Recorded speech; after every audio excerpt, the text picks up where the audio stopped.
Ja, vi er her i Vellinge, og vi er en familie. Min fru hun er svensk, og jeg er dansk, og vi valgte at flytte hertil med vores 2 små børn.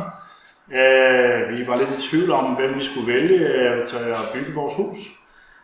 Vi så blandt andet Milles Byg var ude på markedet, og ja, det blev så i virkeligheden dem. De forstod vores ønsker og vores koncept fra start til slut. Og som I kan se her, så har der været en god kommunikation hele vejen igennem. Og det her har været helt perfekt for os, hvilket også resultatet taler for sig selv, må man sige. Man kan roligt sige, at det blev valgt med omhu og en vis professionalisme, kommunikation og helt klart en tryghed, der gav os vores kvalitet.